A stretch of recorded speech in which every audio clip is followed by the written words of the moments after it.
Hello travelers, ketemu lagi di channel Food and Travel by Tara Firan. Channel yang bisa menjadi referensi kamu terkait info-info seputar dunia traveling dan dunia kuliner. Travelers, liburan ke Jogja rasanya nggak lengkap kalau nggak cari kuliner yang enak. Ada beberapa tempat makanan yang direkomendasikan untuk bisa dikunjungi travelers. Salah satunya adalah Kandang Ingkung Resto and Kopi. Apa daya tarik dari Kandang Ingkung ini? Salah satunya adalah travelers bisa menikmati kuliner lokal sambil dikelilingi lingkungan yang bernuansa pedesaan yang menenangkan. Ini tentu saja jadi salah satu yang kita cari saat berwisata ke Jogja. Nah, selengkapnya travelers bisa tonton video ini sampai selesai. Kandang Ingkung ini lokasinya di Kabupaten Sleman, Jogja. Jadi dari pusat kota jaraknya sekitar 10 km dengan waktu tempuh sekitar 30 menit. Nah, jalanan menuju Kandang Ingkung Jogja ini cukup berliku-liku ya, dan konturnya naik turun. Jadi saya sarankan travelers kalau mau ke sini sebaiknya naik kendaraan pribadi. Tapi worth it kok datang ke sini. Coba lihat nih, dari tampak depan restonya travelers bisa lihat sendiri ya suasana di resto Kandang Ingkung ini. Dari luar saya udah terkesan dengan suasananya yang desa banget. Dari area pintu masuk suasana pedesaan sudah kerasa banget dengan pohon-pohon besar yang rimbun. Juga di bagian depan ada gerobak sapi dan bangunan khas rumah limasan kayu. Ini bagus banget untuk dijadikan spot foto. Lantas kita berjalan ke dalam. Nah, Kandang Ingkung ini areanya cukup luas ya travelers. Ada banyak pilihan untuk tempat duduk. Bisa duduk lesehan dengan tikar. Kemudian ada juga kursi kayu di luar ruangan. Terus ada juga kursi kayu di dalam bangunan limasan dan diberi tanda pendopo nomor sekian. Begitu masuk silakan ambil daftar menu untuk order pesanan. Selain berkonsep desa ya travelers, resto ini juga menawarkan pengalaman makan di alam terbuka. Jadi suasana aslinya terasa semakin kental banget. Kemudian daya tarik lainnya tempat makan ini adalah tempatnya juga luas travelers. Konsepnya tradisional banget. Bangunan utamanya menggunakan bahan khas rumah Jawa. Ini dengan batu merah, juga banyak terdapat berbagai ornamen dari kayu. Kemudian kalau mau duduk, traveler bisa memilih makan mau di area indoor di dalam bangunannya atau di area outdoor. Nah, waktu itu sih saya kunjungan ke sana, saya duduk di area outdoor. Ini bisa sambil menikmati suasana yang ada di sekitar resto ini. Jadi kita bisa menikmati makanan juga dengan lesehan, dengan tikar. Saya suka ya dengan suasananya, ada banyak pohon-pohon tinggi, jadi suasananya teduh, rimbun. Suasana juga natural banget, sejuk dan adem. Yuk kita jalan lagi ke arah belakang ya travelers. Nah, di bagian belakang ini ada playground. Jadi anak-anak bisa main di halaman belakang dengan ini pakai lapisan rumput sintetis ya, tapi sebagian pakai batu-batu kecil. Nah, di sini ada beberapa permainan. Misalnya nih, ada trampolin, ada ayunan, ada jungkat jangkit. Nah, bagusnya lagi semua permainan ini menggunakan material alam dari kayu-kayu. Jadi bisa nyatu dengan kondisi resto yang memang menggunakan unsur alam. Kemudian juga untuk dapurnya juga masih terkesan dibuat tradisional ya, menggunakan tungku kayu. Kemudian ada beberapa corner atau pojokan-pojokan untuk membuat atau memasak makanan-makanan spesial. Seperti ini ya untuk mengolah ayam. Kemudian ada juga tempat untuk mengolah makanan-makanan favorit seperti garang asem bambu. Ini bagian resto yang semi outdoor ya, jadi ada atapnya tapi dindingnya terbuka, jadi open air dan sirkulasi udara bisa masuk dengan leluasa. Bagian ini cukup banyak kursi mejanya ya, jadi kalau untuk rombongan atau untuk tamu-tamu katakanlah bersepuluh itu masih bisa booking satu meja. Nah, kalau ini ruangan untuk yang pengen lebih private ya, di sini ada meja kursi juga. Dan kalau misalnya travelers ingin ngadain acara dengan jumlah undangan yang tidak terlalu banyak, bisa dilakukan di ruangan ini, bisa lebih privacy ya. Kalau perlu bantuan pelayannya, tinggal pukul kentongannya. Datangnya sore ya travelers. Nah, menjelang senja ini lampu-lampu gantungnya mulai dinyalakan.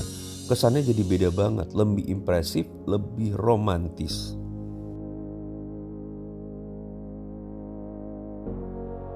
Kalau travelers mau ngadain meeting di sini juga bisa, atau mungkin datang dengan rombongan besar, perlu ruangan yang lebih private, juga tersedia ruangan yang bisa kita reservasi.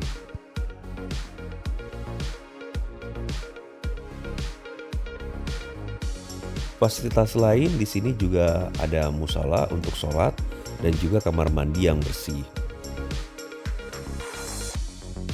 Saya suka dengan suasana di sini ya, dari banyak pohon-pohon tinggi, kemudian, nah ini nih, bagian yang outdoor tanpa atap ini ternyata ditutupi oleh daun-daun pohon yang cukup rimbun.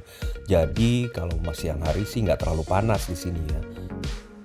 Sekarang kita cek makanannya ya, travelers. Nah, sesuai dengan namanya, karena suasana pedesaan, jadi memang menu-menunya yang disediakan adalah menu-menu Nusantara, menu-menu lokal deh tepatnya.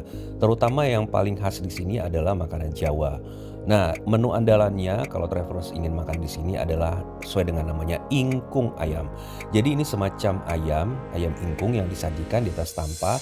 Jadi tampah ini dikasih alas daun pisang, kemudian dilengkapi juga dengan menu-menu pelengkap lainnya. Ada oseng jantung pisang, oseng daun pepaya, ada sambal mentimun, ada lalap, ada peyek bayam. Dan kalau pengen makannya masing-masing yang individual, nggak mau makan rame-rame misalnya, ini bisa juga kita pesen yang porsi satuan atau porsi perorangan dalam sajian piring atau ya nampan yang lebih kecil dan porsinya lebih kecil. Ayamnya dimasak dengan dua pilihan, travelers mau dimasak dengan santan kental, diberi kuah, atau ayam yang digoreng. Nah, kalau diberi santan kuah ini yang seperti saya makan sekarang ini ya travelers. Jadi dagingnya empuk, kemudian rasanya gurih banget, enak banget. Jadi ayamnya lunak dan gak susah dipotongnya atau dicubitnya. Terus pas dimakan tuh bumbunya juga meresap ke dalam. Ada rasa-rasa gurih santannya yang meresap ke dalam daging ayamnya.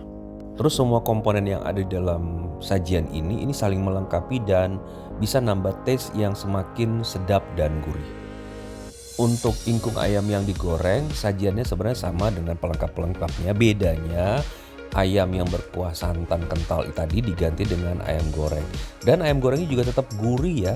Dan saya nggak tahu ini dikasih bumbu apa, kok kayaknya memang enak banget nih. Selain ingkung ayam yang juga favorit di sini dan nggak boleh travelers lewatkan adalah gareng asam bambu. Nah, biasanya kan kalau garang asam ini kalau kita lihat-lihat itu biasanya dimasak di atas panci ya, di dalam panci. Nah, ini dimasaknya di dalam garang asam bambu menggunakan kompor arang. Jadi matangnya merata. Dari cara masaknya aja travelers saya udah bisa ngebayangin enaknya garang asam bambu ini. Asam seger. Selain makanan utama, kalau travelers juga pengen cemil-cemilan, pengen ngobrol-ngobrol ditemani makanan, maka travelers bisa memesan makanan ringan yang ada di sini. Ada pisang goreng kepok kuning, ada bakwan jagung, ada tempe mendoan, ada tempe garit goreng, kemudian ada singkang keju, dan harganya juga nggak terlalu mahal travelers.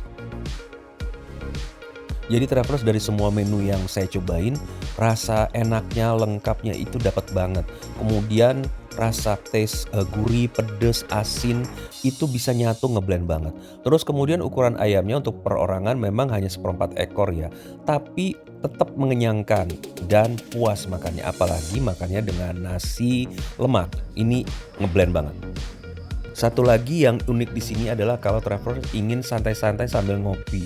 Jadi travelers bisa nyobain kopi Arabica Gayo atau kopi Robusta Lampung. Ini diseduh dengan jahe, ada kapulaga juga, ada serai. Dan kemudian penyajiannya juga tradisional. Jadi kita bisa mencoba kopi ini sepuasnya dan bayarnya bebas seikhlasnya. Kemudian kalau mau nambah lagi juga bisa. Nggak dipatok, nggak dibatasi, tapi ya bayarnya seikhlasnya aja. Gimana travelers? Setuju nggak kalau kandang Ingkung Resto dan Kopi ini adalah tempat yang cocok untuk santai-santai bersama keluarga atau teman? Kemudian tempat yang cocok juga untuk menikmati kuliner lokal yang enak. Bayangin kita bisa ngerasain sensasi makan di tengah-tengah desa yang alami dan sejuk dan semilir angin yang sepoi-sepoi. Oke travelers, hari sudah mulai gelap dan saya akan melanjutkan perjalanan ke Jogja untuk check-in di hotel dan menikmati suasana Jogja selama beberapa hari. Terima kasih udah mengikuti saya selama kunjungan ke resto ini. Jangan lupa subscribe, like, and comment. Ikuti terus channel ini karena akan masih banyak lagi ulasan-ulasan menarik mengenai kota Jogja dan kota-kota lainnya di Nusantara. See you, thank you.